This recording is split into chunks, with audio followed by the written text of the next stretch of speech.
마가복음 15장 33에서 41절 말씀을 통해서 성소 휘장의 갈라짐이라는 제목으로 하나님 말씀 나누겠습니다.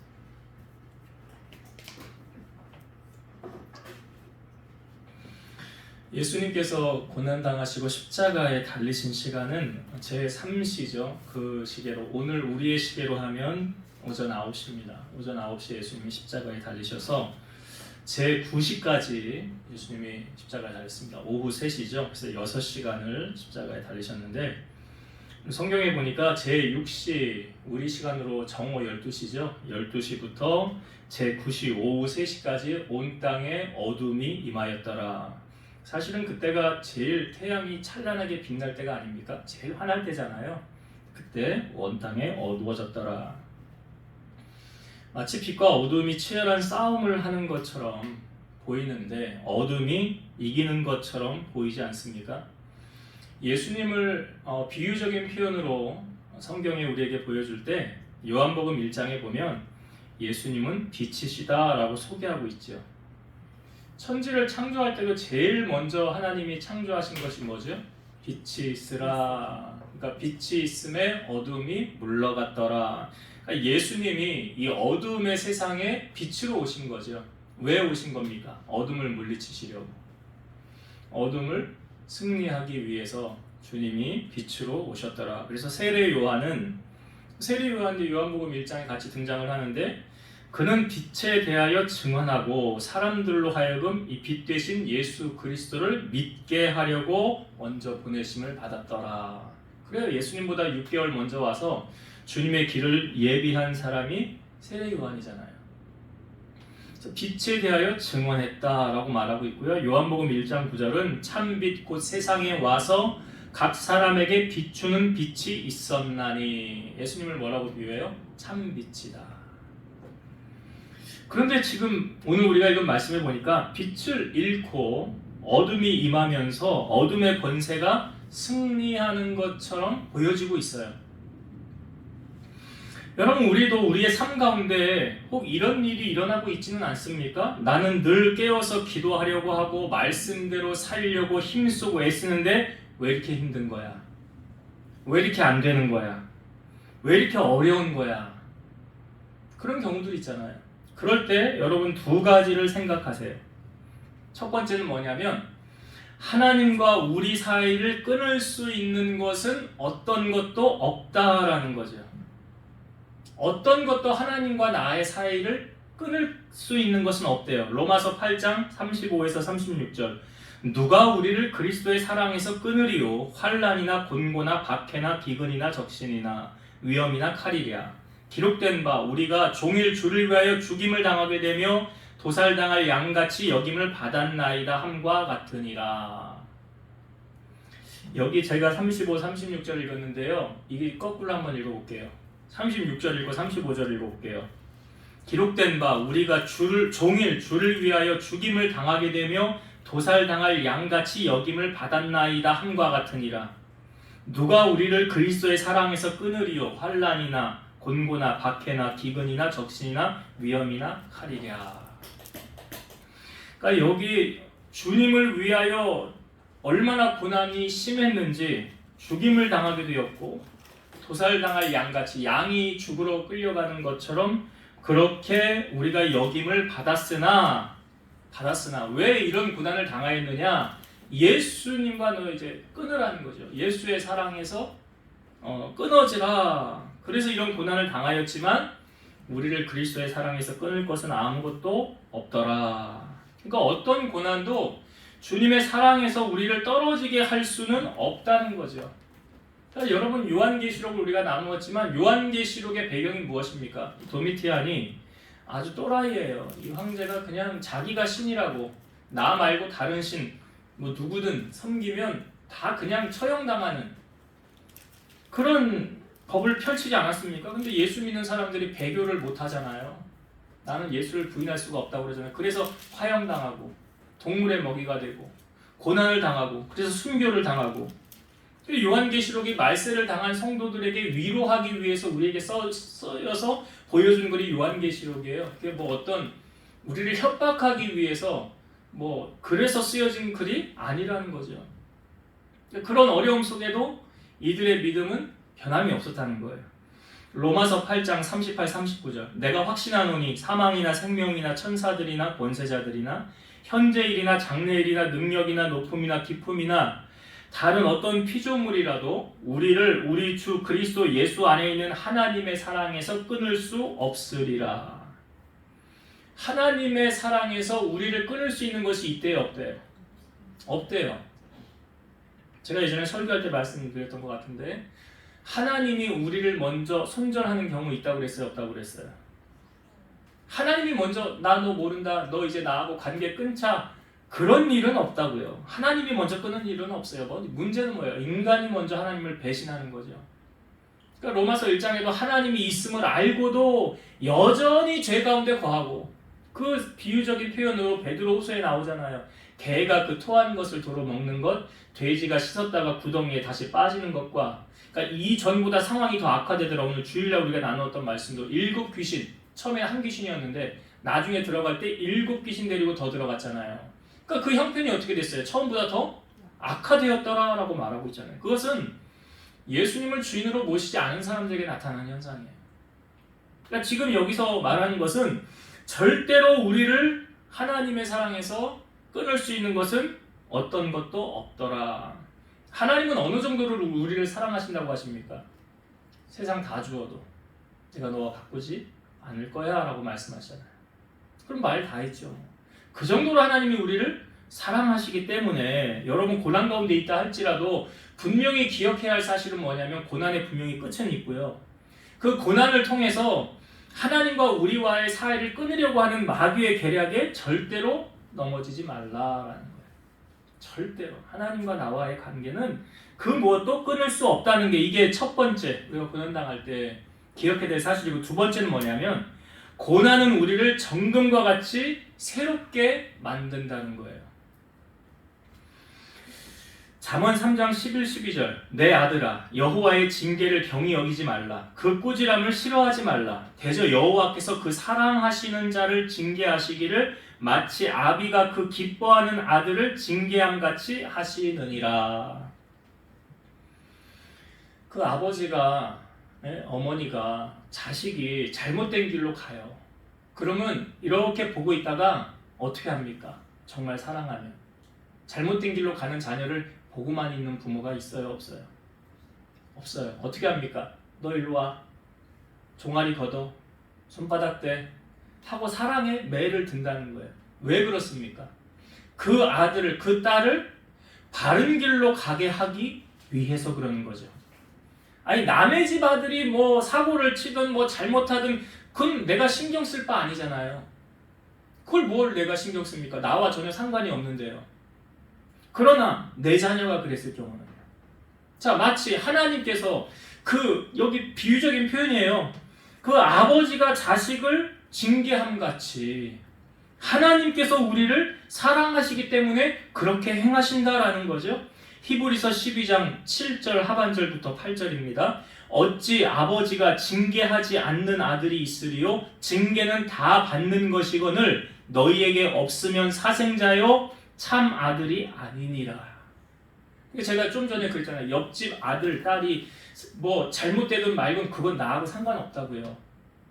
그건 내가 뭐라고 권한할 권한이 없다고요. 왜 그렇습니까? 내 자녀가 아니니까. 그러나 여기 말씀하신 하나님이 징계는 다 받는 건데 너희가 없으면 뭐래요? 사생아, 주워온 아들, 내 자식 아니래잖아요.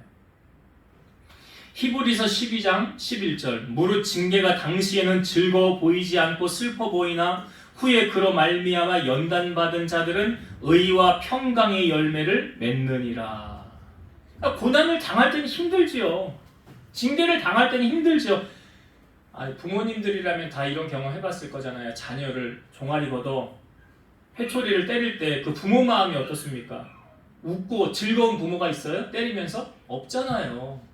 그리고 나서 나중에 어떻게 합니까? 그 자녀 종아리 보면서 거기 약 발라주고 쓰다듬어주고, 이 때리는 부모의 마음이 더 아프거든요.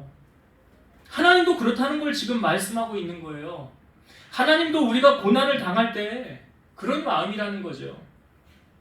여러분, 모래 위에 발자국에 관한 이야기 들어보셨잖아요.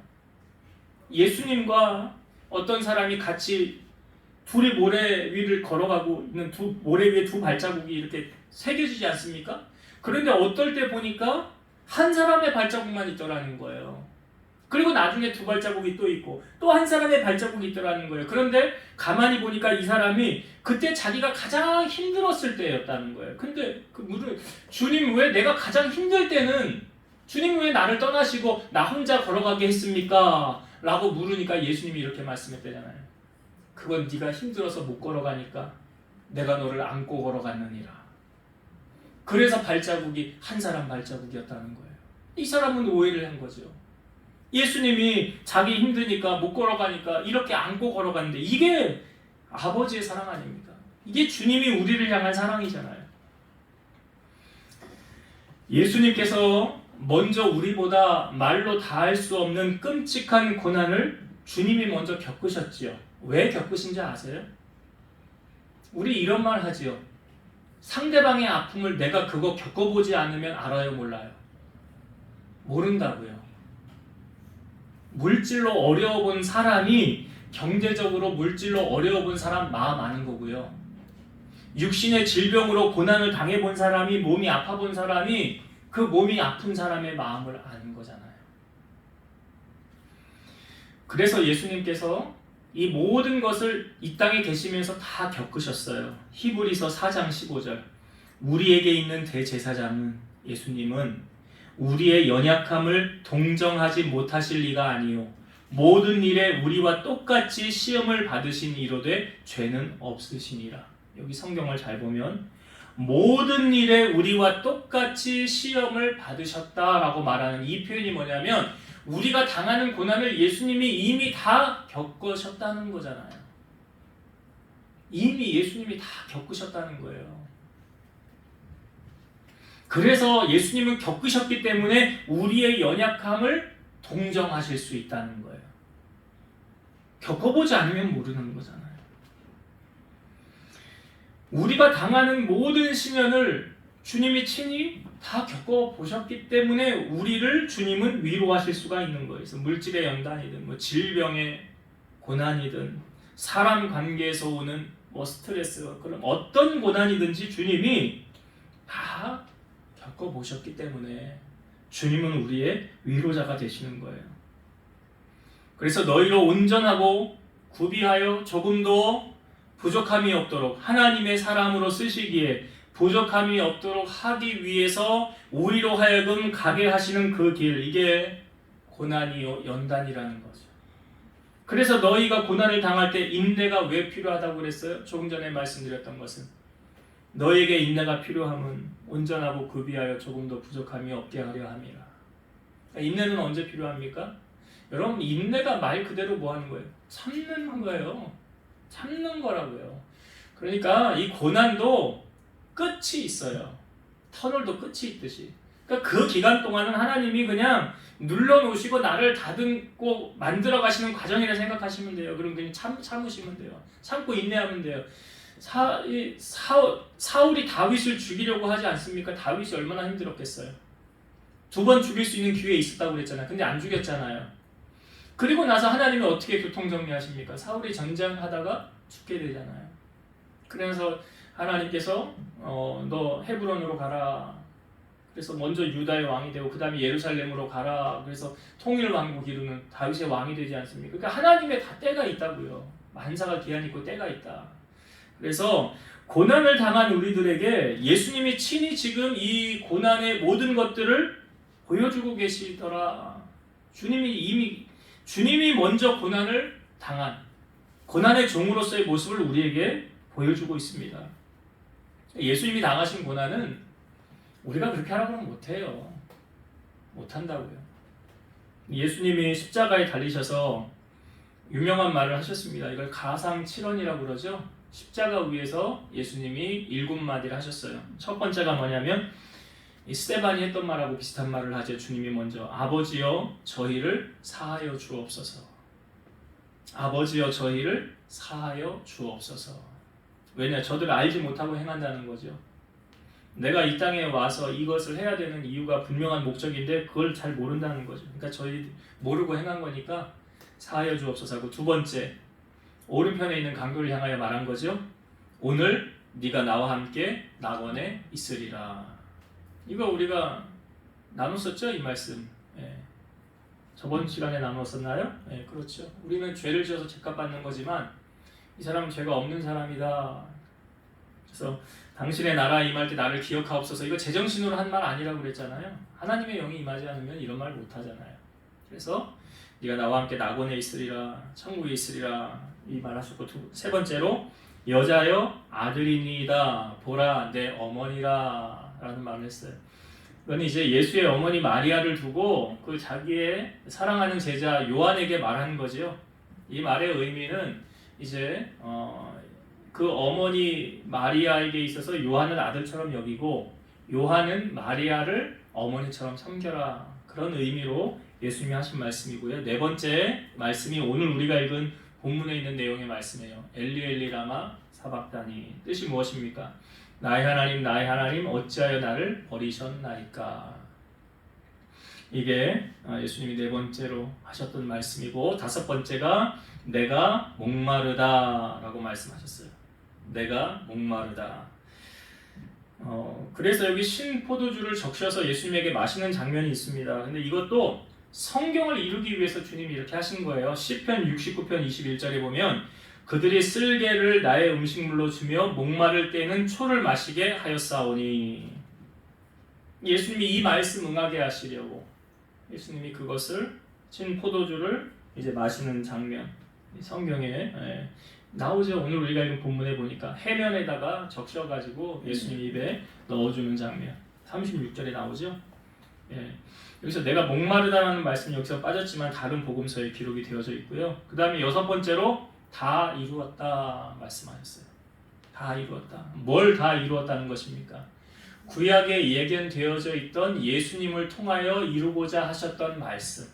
그러니까 예수님의 탄생 과정부터 쭉 그 예수님 탄생부터 성장 과정부터 마지막 이르기까지 한 구절의 말씀도 예수님이 이루시지 않은 것이 없었다는 거죠. 그러니까 다 이뤘다, 마지막까지 그 신포도주를 취하시는 것까지 하면서 성경의 모든 말씀을 다 이루었다 라고 말씀하시고, 마지막 일곱 번째로 하셨던 말씀이 아버지 내 영혼을 아버지 손에 부탁하나이다.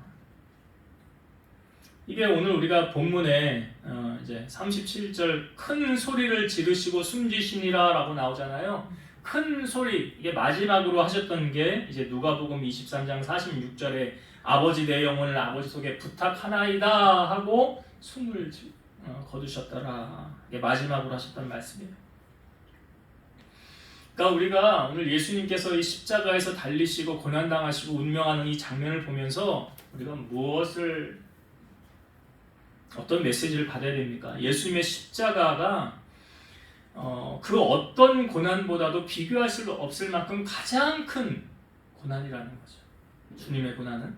그러기에 예수님이 고난을 다 견디시고 모든 말씀을 이루셨다는 것은 우리로 하여금 우리가 어떠한 어려운 상황에 있든지 묵묵히 참고 인내하며 주님의 십자가를 바라보고 우리가 나아간다면 우리는 그 어떤 어려움도 고난도 이겨낼 수 있다라는 것을 주님 오늘 우리에게 메시지로 주고 있는 거예요.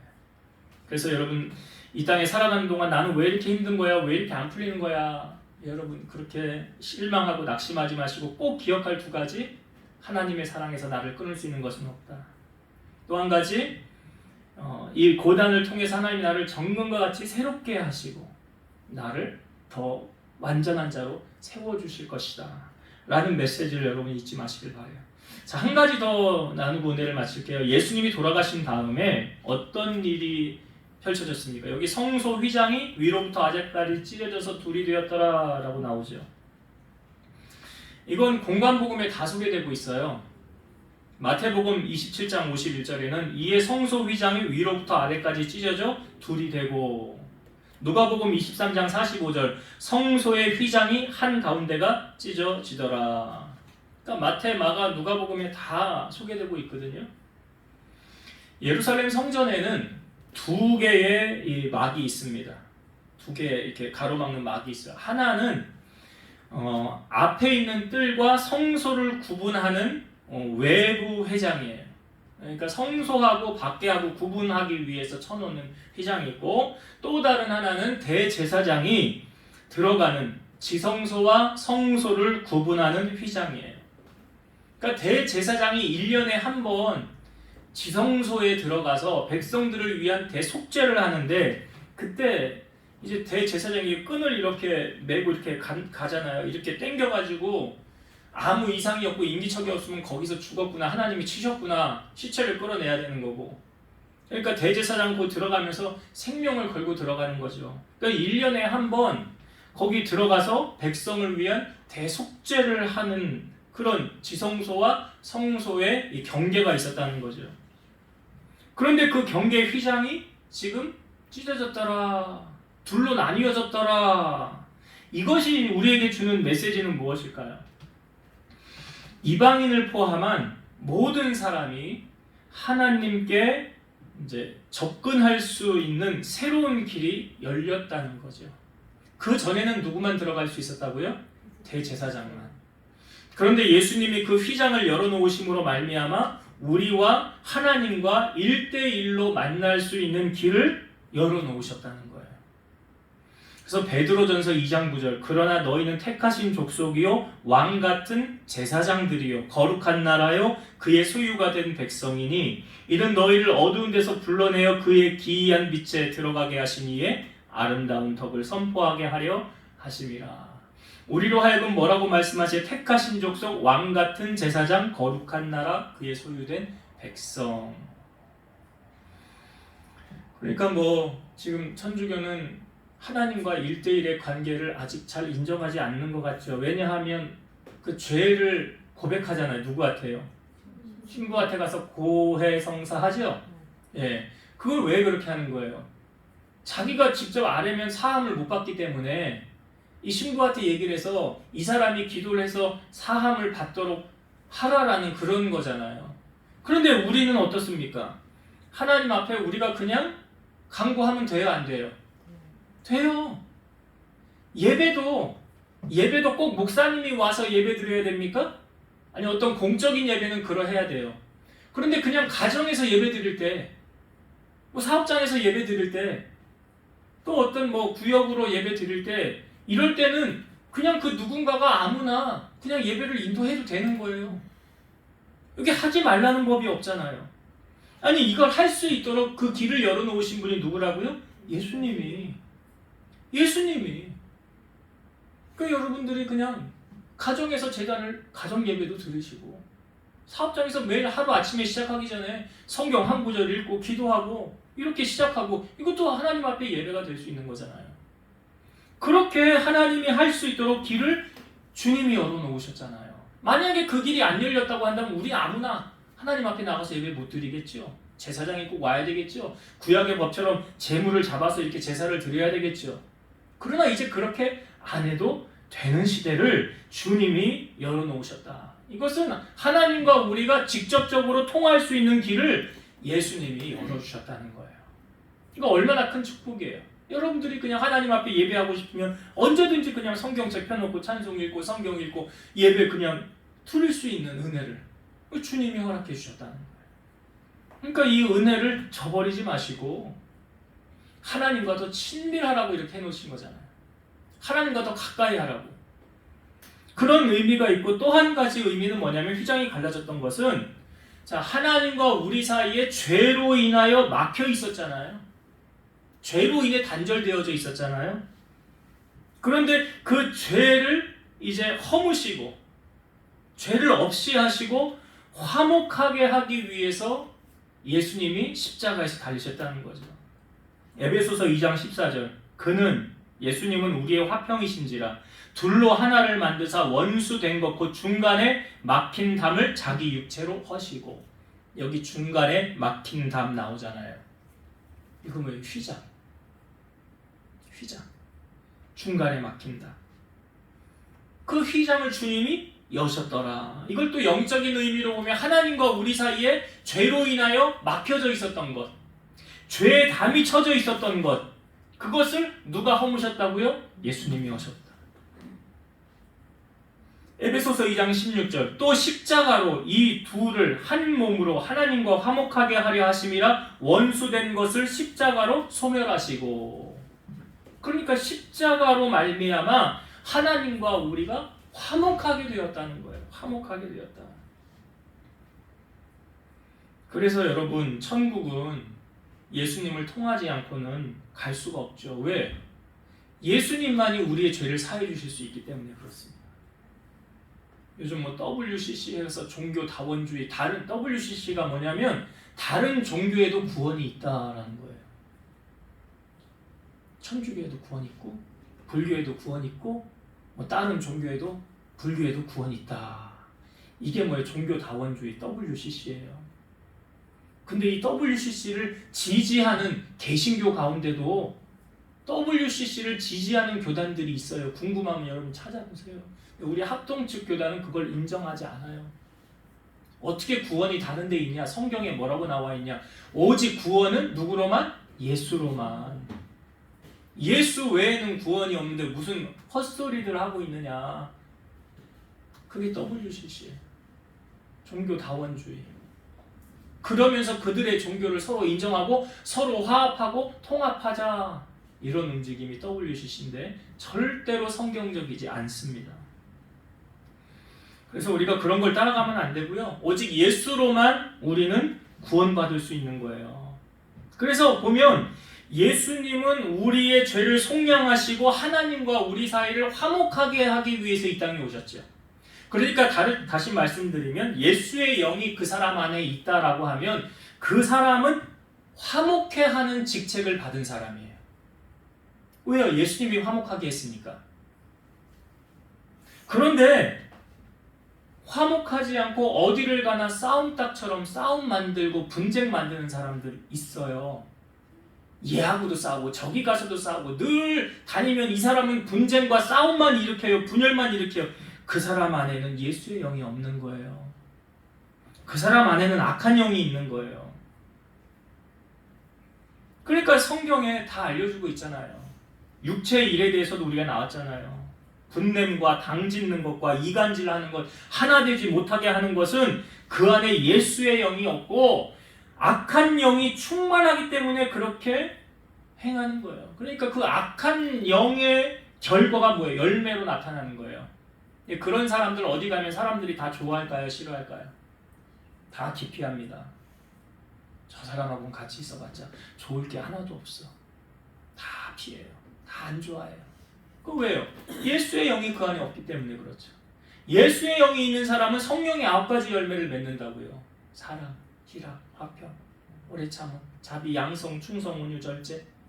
이런 것들이 삶을 통하여 열매로 맺혀진다는 거예요. 그러니까 우리 안에 예수의 영이 충만하면 이런 열매가 맺혀지는 거예요. 그 열매로 그 사람을 아는 거예요. 이제 말씀을 정리하고 마치겠습니다. 오늘 예수님께서 그 아무도 짊어지기 싫어하는 그 십자가에서 고난당하시고 6시간 매달려 계시다가 운명하셔서 숨을 거두셨어요. 이 모습을 우리가 이 땅 가운데 고난을 당할 때 꼭 기억해라. 2가지를 나누었어요. 첫 번째는 하나님과 우리 사이에 그 어떤 것도 우리를 갈라놓지 못한다라는 거죠. 여러분, 고난을 당한다고 하나님을 떠나면 그 사람은 진정한 하나님의 자녀가 아니었다는 거예요. 생각해 보세요. 내가 주님을 만났는데 조금 힘들고 어렵다고 주님을 떠난다?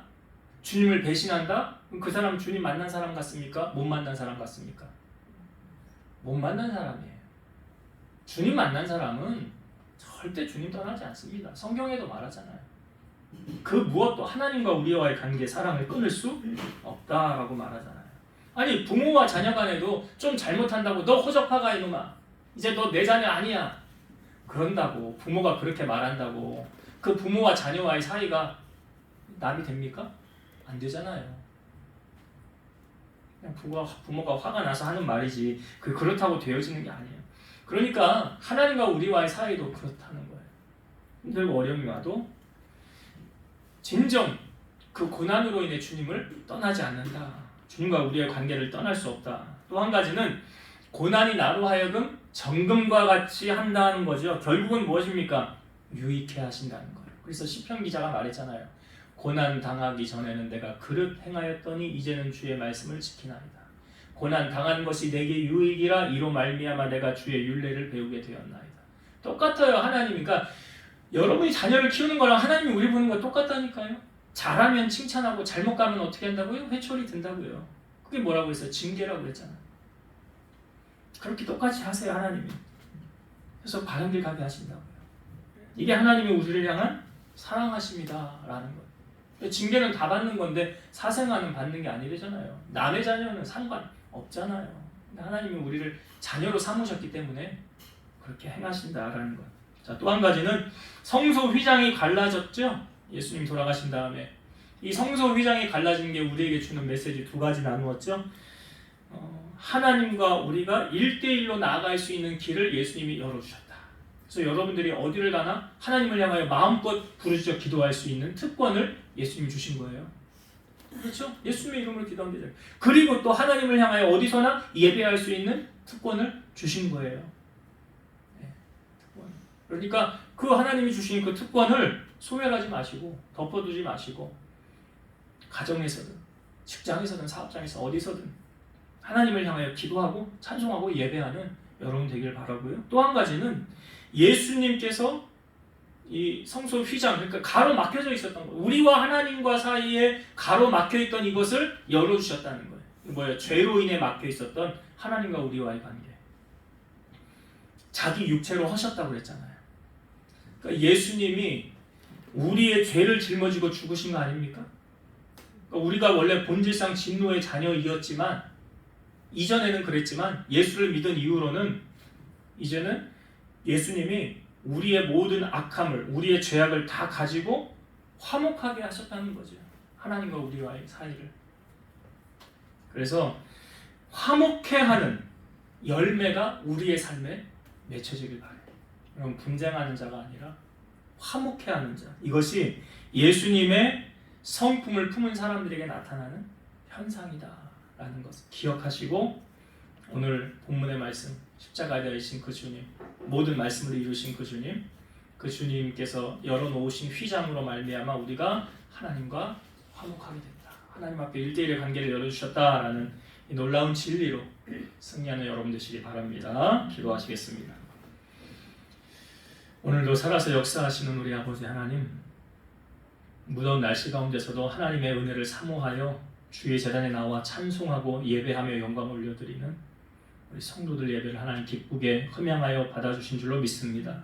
오늘 주시는 생명의 말씀을 통해서 우리 성도들이 어떠한 상황에 처하였든지 예수님께서 친히 이 모든 것을 미리 다 감당하셨다고 하였습니다. 그리고 주님이 아시고 우리를 체휼하지 아니하시는 분이 아니라 우리를 동정하시고 우리의 마음을 헤아리시는 분이시라고 하셨사오니 주님께로부터 위로받고 주님께로부터 승리하는 우리 성도들 되게 하옵소서. 또한 성소의 휘장을 여심으로 우리를 만인 제사장으로 세워주셨사오니 우리로 하여금 하나님을 찬송하는 입술 되게 하시고 예배하는 자가 되게 하시고 죄로 인하여 막혀져 있던 담들이 허물어져서 화목해 하였던 것처럼 우리에게 화목해 하는 직책을 주셨사오니 우리가 가는 곳마다 아름다운 사랑의 열매들이 풍성히 맺혀지는 우리 성도들 되게 하여 주옵소서. 예수님 이름으로 기도드리옵나이다. 아멘.